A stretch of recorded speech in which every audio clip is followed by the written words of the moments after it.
የአፍሪካ ህብረትና የኢጋድ ምርጫ ታዛቢ ቡድን በሰባተኛው ጠቅላላ ምርጫ የመጀመሪያ ደረጃ መግለጫ ሰጥተዋል። በዚህ ጉዳይ ላይ አፈወርቅ እያዩ በስፍራው ነበረ።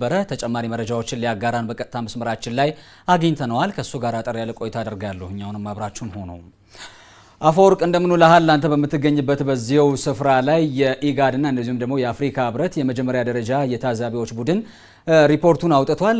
በሪፖርቱ ላይ ምን ጉዳዮች ተነሱ የሚለውን ልታጋራን ትችላለህ? አመሰግናለሁ በረከት። አንተም እንዳነሳው የአፍሪካ ህብረትና የምስራቅ አፍሪካ የልማት በይነ መንግስታት ኢጋድ በጋራ በተለይም በሰባተኛው አጠቃላይ ምርጫ ላይ የታዘቧቸውን የመጀመሪያ ደረጃ ሪፖርታቸውን ይፋ አድርገዋል።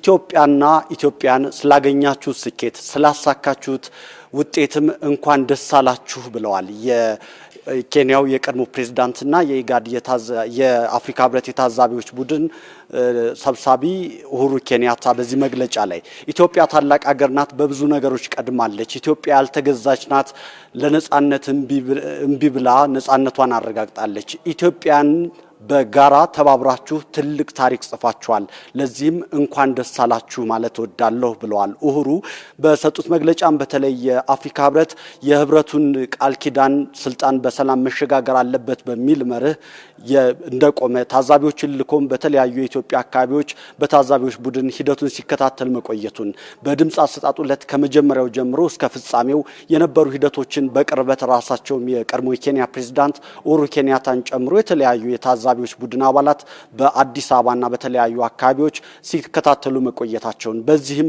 የድምጽ መስጫው ፍጹም ሰላማዊ የሆነ የምርጫ መርሆችና የዲሞክራሲ ልምምድ መንገዶችን የተከተለ እንደነበር አንስተዋል። ኡሁሩ ኬንያታ በመግለጫቸው በዚህም ኢትዮጵያን በተለይ መራጩ ህዝብ ያሳየው ስኬታማ ታጋሽነት፣ ጽናት፣ ቁርጠኝነት ለዲሞክራሲና ሰላም ሽግግር ያለው መንገድና ሐሳቤ የሚበረታታ ነው። ይህ በቀኝ ባልተገዛችው ኢትዮጵያ የተጻፈ ድንቅ ታሪክ ነው የሚል የግል ምልከታና አስተያየታቸውን እንዲሁም የአፍሪካ ህብረት የታዛቢዎች ቡድን የመጀመሪያ ደረጃ ሪፖርታቸውን ያቀረቡት ኡሁሩ ሲቀጥሉ በኢትዮጵያ በተከታታይ መምጣታቸውን እንግዲህ አዲስ አበባን ጨምሮ ሌሎችንም በቅርበት ሲከታተሉ እንደቆዩ ይታወቃል። ይህ የምርጫ ሂደት ግን ኢትዮጵያ ልትመሰረት ለምትፈልገው ጠንካራ ሀገረ መንግስት መመስረት ለምትፈልገው የነገ የተሻለ ሀገርነት እውቅና የሚሰጥ ለነገም ተስፋ የሚሰንቅ ዜጎቿ ደግሞ ከሌሊት ጀምሮ እስከ ሌሊት የመረጡበት ሂደት በእጅጉ የሚበረታታ ነበር ብለዋል። የምርጫ ቦርድ ራሱን ጠንካራ ለማድረግ የሄደበት መንገድ ደግሞ የሚደነቅ ነው ብለዋል። ኢትዮጵያ በራሱ አቅም እንደዚህ አይነት ምርጫ ለማካሄድ ኢትዮጵያ እንዲወስኑ ለማድረግ ያደረጉት ሂደትም እውቅና የሚቸረውና ለአፍሪካም ተነሳሽነትን የሚፈጥር አፍሪካ ይህንን ማድረግ ትችላለች የሚለውን ስሜት የሚያሳይ ነው ብለዋል። ኡሁሩ በተለይም የሰላምና በአንዳንድ ቦታዎች ግጭቶች የነበረባቸው ሁኔታዎች ፈተና መፍጠሩን ይህ ደግሞ ምናልባትም ኢትዮጵያ ልታካሄድ ባሰበችው ሀገራዊ ምክክር እልባት ሊሰጠው እንደሚችል አሁን የታየው ተነሳሽነትና የዜጎች ደግሞ በድምጻችን መንግስት መቀየር እንችላለን የሚል ጽኑ እምነት ለዚህ ተስፋ ሰጪና ትርጉሙን ብዙ መሆኑን አንስተዋል። በተጨማሪም የኢጋድ የታዛቢዎችን ቡድን የመሩት የቀድሞዋ የዩጋንዳ ምክትል ፕሬዝዳንት እንዲሁም የኢጋድ የታዛቢዎች ልዑክ ሰብሳቢ ስፒዮንዛ ዋንዶራ ካዙቤም እንዲሁ ሀሳባቸውን ተናግረዋል። እርሳቸው እንዳሉት ኢትዮጵያ ተሳክቶላታል፣ አዲሱ ትውልድ ለዲሞክራሲ ልምምድ ያሳየው የሚበረታታ ነው ብለዋል። እርሳቸው ከቅድመ ምርጫ ጀምሮ በተለይም የፖለቲካ ፓርቲዎች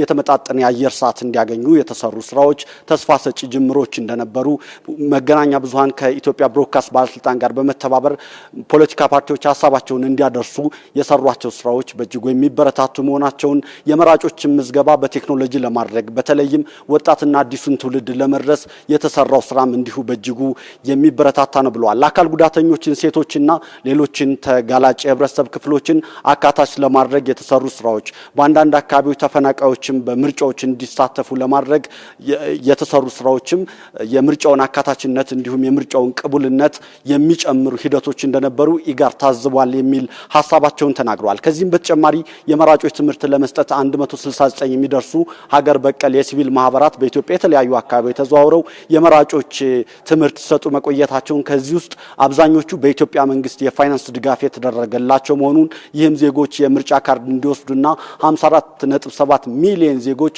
ድምጻቸውን ለመስጠት ካርዳቸውን እንዲወስዱ አስችሏቸዋል ብለዋል። በነገራችን ላይ ኢጋድ ይህ ምርጫ በስኬት መጠናቀቁ ለዚህ ለአፍሪካ ምስራቅ አፍሪካ ቀጠና ትርጉም ያለው ነው ብለዋል ስፒዮንዚ ዋንዳራ ዛኩቤ።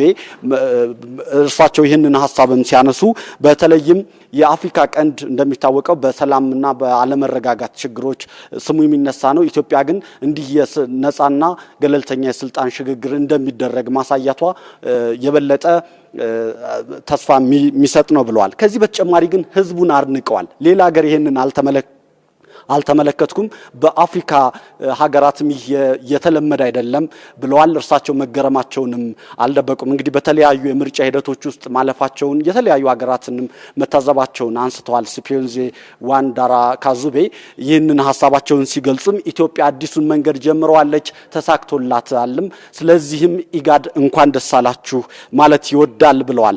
በነገራችን ላይ ኢጋድ 26 የምርጫ ታዛቢ ቡድኖችን በማስተማራት እነዚህ የምርጫ ታዛቢ ቡድኖች በተለያዩ የሀገሪቱ አካባቢዎች ተዘዋውሮ መመልከታቸውን በተለይም በምርጫው ዕለት በ7 ክልሎችና 2 ከተማ አስተዳደሮች ይህንን የምርጫ ሂደት እንደታዘበ ተናግሯል። በነበረው ሂደትም ከድምጽ አሰጣጡ ጀምሮ የድምጽ ቁሳቁሶች አቅርቦት፣ ሚስጥራዊነታቸው መጠበቅ፣ በቴክኖሎጂ መደገፋቸው፣ የኢትዮጵያ የሲቪል ማህበራት ህብረትን ጨምሮ በርካታ ሀገር በቀል ድርጅቶችም ይህንን ምርጫ ለመታዘብ ያደረጉት ተነሳሽነት፣ መገናኛ ብዙሃን የምርጫውን ሂደት የዘገቡበት መንገድ፣ ኢትዮጵያን የጸጥታ አካላትም የምርጫውን ሰላማዊነት፣ ገለልተኛነት ለማረጋገጥ ያደረጉት መንገድ በእጅጉ የሚበረታታ ነው። ኢጋድም እንኳን ደስ አላችሁ ይላል ብለዋል።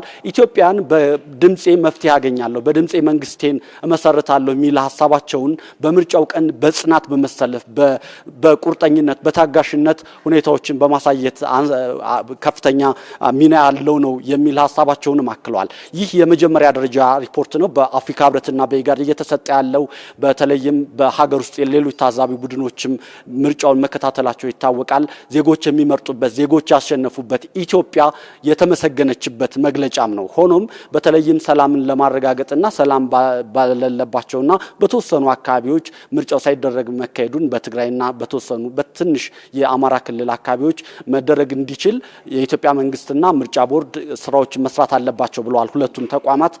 በተጨማሪም ሴቶች በምርጫው ላይ ያሳዩት፣ ወጣቶች በምርጫው ላይ ያሳዩት፣ አካል ጉዳተኞች በምርጫው ላይ ለማሳተፍ ያሳዩት ቁርጠኝነት የሚበረታታ ነው ብለዋል። ኢትዮጵያ አሸንፋለች፣ ኢትዮጵያ መርጣለች፣ ኢትዮጵያ በተለያዩ ሀሳቦች ውስጥ ተመላልሳ ሰሞኑን ድምጿ ሲሰማ ዜጎች ደግሞ ለመምረጥ ያሳዩት ቁርጠኝነትም በሁለቱ የአፍሪካ አህጉራዊ ተቋማት የተሞካሸና የተደነቀ ነው።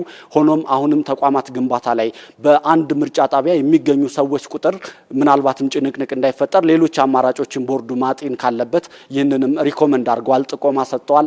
አጠቃላይ የኢጋድና የአፍሪካ ህብረት የጋራ የመጀመሪያ ደረጃ መግለጫ በተለይ የትዝብት ሪፖርታቸው ይፋ እየተደረገበት ያለው መርሃ ግብር አሁንም የጋዜጠኞች የጥያቄና መልስ መርሃ ግብር እየተካሄደ ነው የሚገኘው።